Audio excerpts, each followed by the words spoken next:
NFL fans, welcome back to the J All Day Show. It's kickoff week, guys. We are finally here, and I'm super excited to talk some NFL with you guys today. What I want to do is go over some of my potential survivor picks with you guys. I'm going to do a little preview, break down these games, and circle some of the games that I am targeting. I just opened up my memberships, and for $4.99 a month, you can get all my survivor picks on Fridays, all my bets on Fridays, members only shorts, and members only live streams. Pretty much access to all the bets I'm going to be making each and every week this year for our NFL season. So I'm going to do a preview earlier in the week, and then I'm going to lock in my picks on Fridays, because we got to wait till the injury reports come out to really lock in our survivor picks. And then in the pool that I'm in, I have 10 different entries, right? So I'm going to make an Excel spreadsheet with all 10 of my different entries and show you each and every team that I'm picking for those slots. For my survivor pool, you can buy back in after the first week only, but you have to pick the Monday night game, so that's the Jets or the 49ers. So say I pick the Bengals and then they lose to the Patriots. I could buy back in, and then I would have to pick either the Jets or the San Francisco 49ers. So if you want access to all these different perks, make sure you check out the memberships in the description down below. All right, let's get into this preview. All right, NFL fans, I want to show you how I kind of approach my survivor pool picks. First off, I don't like division games. If I can, unless the team is super trash like Carolina was last year, I really want to stay away from division games. Then, I really want to stay away from road games too. NFL teams are extremely difficult to beat at home. Obviously, some teams are better at home than on the road. Some teams like the Dallas Cowboys are great at home, but they're not so good on the road. And a guy like Jared Goff, he's really good at playing at home in the dome, but if he plays outside, he's just not quite the same quarterback, right? The Cowboys went 8-0 at home last year, so some teams have a serious home field advantage, right? So we don't want to pick against the momentum, right, guys? So we want to stay away from road teams if we can. And another thing I like to avoid is rookie quarterbacks, right? There's a lot of rookie quarterbacks starting in week one. We got Caleb Williams, Jaden Daniels, Bo Nix. I mean, there's a bunch of them, right? So there are games I want to avoid. So we want to just keep narrowing our scope and put the odds in our favor of winning these games. And then next, obviously, we want to go to the point spread. And then if you look over the week, you can see how the point spread is moving. So if a bunch of juice is going in on one team, you want to do some research and kind of figure out why that's happening, right? All right, now let's go into these games and start breaking them down. Like the Ravens and the Chiefs and the Packers and the Eagles, these are two even games in my opinion. I don't really see an advantage in any one of these games, especially the Packers-Eagles game. There's no home field advantage, right? They're playing in Brazil. The Chiefs are really good at home, but I kind of want to save the Chiefs because remember, you got to survive the entire season, or at least past like week 10, 11, and 12, right? There can be weeks that a bunch of teams get wiped out, and there are games I want to avoid as well, like super chalky games, right? Like a point spread over 10 or something like that, because when an upset happens, a bunch of people are going to get knocked out, and you can survive that, right? Okay, so the Ravens-Chiefs game, Packers-Eagles game, I'm not really interested in that. And the next game up is the biggest point spread of the week at -8.5. This is the only game with over a touchdown point spread, right? So this is a game I'm interested in. But Jamar Chase contract situation is still up in the air. So if Jamar Chase does not play, I don't know how interested I am in this game. The Bengals have a pretty good defense, but so do the New England Patriots. I think the Patriots are going to struggle to keep up with the Bengals scoring points. But remember, Joe Mixon is gone. So is Tyler Boyd. So it's just T. Higgins and Jamar Chase left, right? So these are all little variables we have to take into consideration as we kind of make our picks each and every week. So that's one game. It's on my radar. This is another game on my radar, the Arizona Cardinals at the Buffalo Bills. Playing in Buffalo is never easy, right? At least it's not freezing cold, right? Because if this game was in December, Arizona, from a team that plays in a dome, it's going to be tough for them to go into Buffalo, upstate New York, and win a game. But luckily for the Cardinals, the weather should be pretty good in Buffalo. It's still going to be warm. It's not going to be that December, January type of Buffalo Bills game, right? But the Arizona Cardinals defense is a little bit shaky. the defensive line has a ton of injuries on it, guys. They don't have anyone on that D-line right now that's healthy that had over like 6 sacks in an NFL season, right? So they're not going to get a lot of pressure on Josh Allen, in my opinion. The offense for the Cardinals is improved. Trey McBride, Marvin Harrison Jr., Kyler Murray is finally healthy, right? And that young offensive line has another year under their belt. They should be okay this year. But I do like the Buffalo Bills. If you don't get pressure on Josh Allen, it's going to be tough sledding, right? That's a game that's on my radar. Another game on my radar is the Houston Texans at the Indianapolis Colts. I think the Texans are the team to beat in the AFC this year. I think they have the best roster, bar none, in the AFC. God, man, that offense is so talented, right? If you're a defensive coordinator, you're having nightmares scheming up some sort of defense to slow down C.J. Stroud, Joe Mixon, Stephon Diggs, Nico Collins, Tank Dell, Dalton Schultz. Whoo, baby, good luck. But I do like the Colts as a team. Shane Steichen is an incredible coach. I think he's going to do great things with Anthony Richardson this year. Adonai Mitchell, they got him in the draft. Laiatu Latu, one of my favorite edge rushers in the draft, is with the Colts as well. Michael Pittman Jr. is really coming into his own as a number one wide receiver there. I think the Colts are going to be very competitive this year. But I think the Texans are just really, really good. And I'm interested in that game. I'm not sure if I'm going to lay some juice on it, but we'll have to see what happens. This is a game I don't know if I'm interested in. Let me know in the comments below. Are you betting this Jaguars-Dolphins game? So the Jaguars' offensive line is a little suspect. Trevor Lawrence is overrated, in my opinion. Calvin Ridley is gone, but they did bring in Gabe Davis from the Buffalo Bills. They're going to go to Evan Ingram, the tight end, a lot. He got tons and tons of targets in the second half of the year last year, but the Miami Dolphins lost Christian Wilkins to the Raiders on the defensive line. That's a huge loss. Chubb is still injured, and then the offensive line lost Robert Hunt to the Carolina Panthers. So you win and lose games in the trenches, right, guys? 2 huge losses for the Dolphins in the trenches. I don't want anything to do with this game. If the Jaguars won, I would not be surprised. And if the Dolphins hung up a 35-burger and the Jaguars only scored 17, I wouldn't be surprised about that either. There's too many variables in this game for me. I don't love it. On to the next game. Tennessee Titans versus Chicago Bears.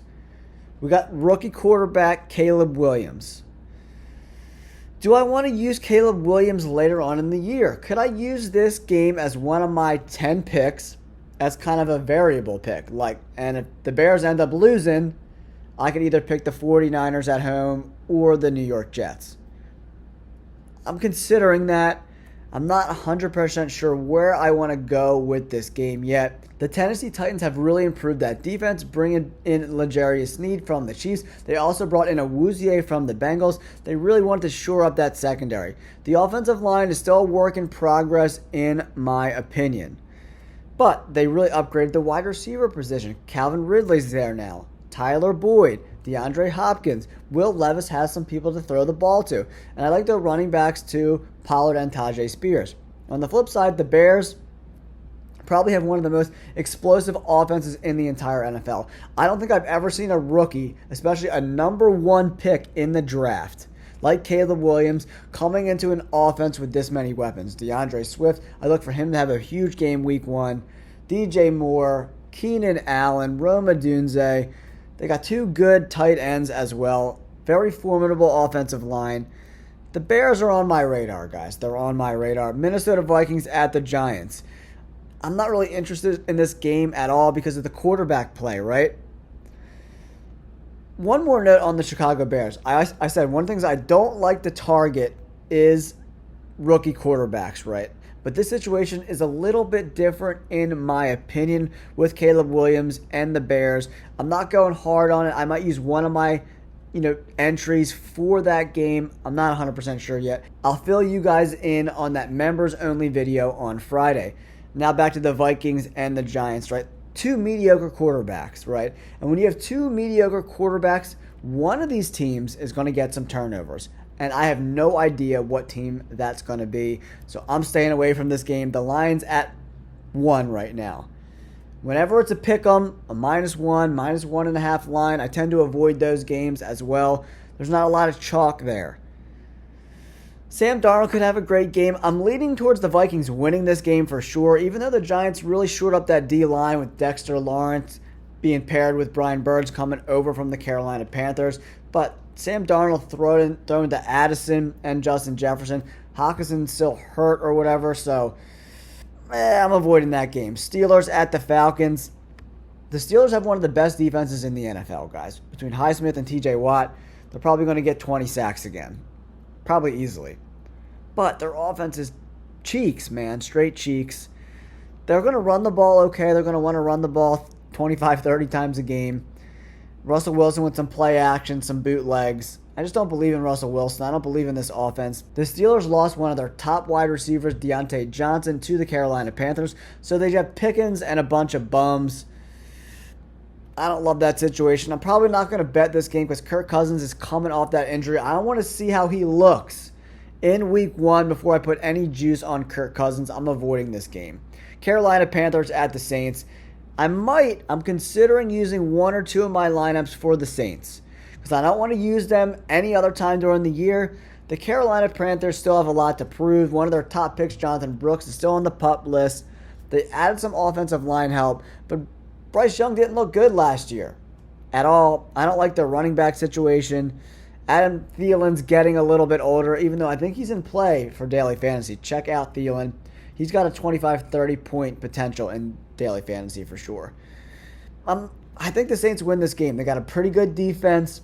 Derek Carr is formidable. Olave's, a pretty good number 1 wide receiver. They don't have a ton else there, in my opinion. Alvin Kamara is getting older. I think he gets a lot of volume, though. I'm avoiding this game. Broncos at the Seahawks. This game's at -6. Seahawks brought in a new head coach, McDonald, from the Ravens, former DC there. He's really going to get this defense playing well, in my opinion. I think they're a top 10 unit when this season is over. But Bo Nix is decent, man. He's got Cortland Sutton on the outside. They brought in Josh Reynolds from the Lions. He's a pretty formidable number 2 wide receiver. There's going to be some butterflies. That stadium's tough to play in. It's super loud. One of the loudest, if not the loudest stadiums in the entire NFL. And it's week 1, so it's going to be super loud. The fans are going to be into it. I like the Seattle Seahawks. I'm thinking about definitely considering them for 1 or 2 of my lineups. Remember, guys, I got 10 of them, so I got some, leverage to spread out. But I don't want to spread too thin either because the more teams you pick, the more chances of you have losing those games. All right. Raiders at the Chargers. I like the Raiders to win this game. But from a survivor perspective, this is a division game I don't want any part of, right? Harbaugh's a really good coach. A lot of moving parts with the Raiders, even though I think the Raiders are going to surprise some people this year. Week 1, anything can happen. The Chargers don't have a lot of mustard on the offense, man. They really don't. The running back room there is pretty cheeks. I do like the Raiders. Maybe I roll the dice and do 1 lineup for the Raiders, but they're on the road and it's a division game. I got to stick with my guns and just avoid this game. I think I'm going to avoid it. We'll have to see. Cowboys-Browns, another tough game. Cowboys lost to Ron Bland on the outside at the cornerback position. They finally got CeeDee Lamb back in the room, locked up for the next 4 years. The offensive line, I'm hearing good things about Cooper Beebe, but I'm not sure about this offensive line early on in the year, going up against a very formidable D-line with Myles Garrett and company. They're super talented, and they also have Denzel Ward, who's going to probably travel with CeeDee Lamb. I just don't want anything to do with this game. If the Cowboys won, I wouldn't be surprised, and if the Browns were in Dak Prescott's lap all game long, that would not surprise me at all either. I'm avoiding this game. Commanders at the Tampa Bay Buccaneers, guys. I originally was like, the Tampa Bay Buccaneers are the team. But the defense lost some guys. They didn't really replace them. Devin White's now with Philly. They lost some guys. The offense is bringing back like 10 or 11 starters there. So I think the Buccaneers should win this game. But Jaden Daniels has got that juice, man. Something about this game is making me have trap game feelings. They did lose Jahad Dotson to the Philadelphia Eagles. They don't really have a tight end. Zach Ertz is super old. They have rookie Ben Sinnott, but I don't know how much he's going to be in the fold in week 1. New coaches there, new head coach, new offensive coordinator, brand new coaches all over the board in Washington. I might roll the dice with 1 Tampa Bay lineup, but this game has got me having some bad juju about it. Rams, Lions, no way I'm touching this game. Same thing with the Jets and the 49ers. Very competitive games. Both of these lines are at 3.5 for the home team. These are four of the better teams in the NFL. I don't want anything to do with these games. Unless there's some injuries that aren't disclosed now that keep some star players off the field for week 1. So that's why I want to do this preview for you guys now, kind of give you my initial thoughts going into week 1. But we got to see the injury report and find out who's going to play, who's not going to play. That's why I'm doing the members-only Survivor Pool Picks video for you guys on Friday. So if you're interested in that, check it out in the description down below. Thanks for tuning into this video. We appreciate you guys. Peace!